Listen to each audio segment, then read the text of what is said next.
पाकिस्तान के कई शहरों में आज भी आधुनिक सीवेज व्यवस्था पूरी तरह विकसित नहीं है। बारिश के मौसम में सड़कों पर पानी भर जाना आम बात है। इसी वजह से वहां सीमेंट के बड़े बड़े सीवेज पाइपों की मांग हमेशा बनी रहती है। शहर के बाहरी इलाके में स्थित यह छोटा सा कारखाना पारंपरिक तरीके से रीइंफोर्स्ड सीमेंट पाइप बनाता है। सबसे पहले कारीगर कई दर्जन किलो वजनी स्टील के सांचे मोल्ड को जोड़ते हैं और दोनों तरफ के बोल्ट कसकर उसे मजबूती से बंद कर देते हैं। इसके बाद सांचे की अंदरूनी सतह पर डिमोल्डिंग ओनायल लगाया जाता है ताकि पाइप तैयार होने के बाद उसे आसानी से सांचे से निकाला जा सके।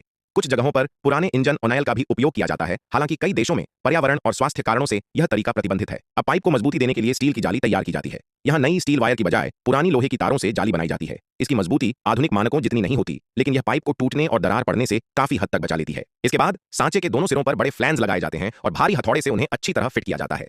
फिर एक लंबी स्टील रॉड दोनों फ्लैंजों को जोड़कर लॉक कर देती है, जिससे पूरा मोल्ड मजबूती से अपनी जगह पर बना रहता है। अब इस मोल्ड को रोलिंग मशीन पर लगाया जाता है। फैक्ट्री में बिजली उपलब्ध नहीं होने के कारण मशीन को एक डीजल इंजन से चलाया जाता है। बेल्ट ड्राइव के माध्यम से इंजन की शक्ति रोलिंग सिस्टम तक पहुंचती है और मोल्ड घूमना शुरू कर देता है। इस बीच दूसरी ओर कंक्रीट तैयार किया जाता है। मिक्सर में सबसे पहले पत्थर की गिट्टी, फिर रेत और अंत में निर्धारित अनुपात में सीमेंट डाला जाता है। सभी सामग्री अच्छी तरह मिलकर एक समान कंक्रीट मिश्रण तैयार करती है। मोल्ड घूमते ही कारीगर दोनों सिरों से एक साथ कंक्रीट डालना शुरू कर देते हैं। लगातार घूमने के कारण मिश्रण पूरे सांचे में समान रूप से फैलता है और पाइप की दीवार हर जगह लगभग बराबर मोटाई की बनती है। यह प्रक्रिया सेंट्रीफ्यूगल कास्टिंग सिद्धांत पर आधारित होती है, जिसमें घूमने से उत्पन्न बल कंक्रीट को सांचे की भीतरी सतह पर समान रूप से जमा देता है। कुछ देर बाद पाइप की अंदरूनी सतह को लंबे विशेष औजारों से चिकना किया जाता है।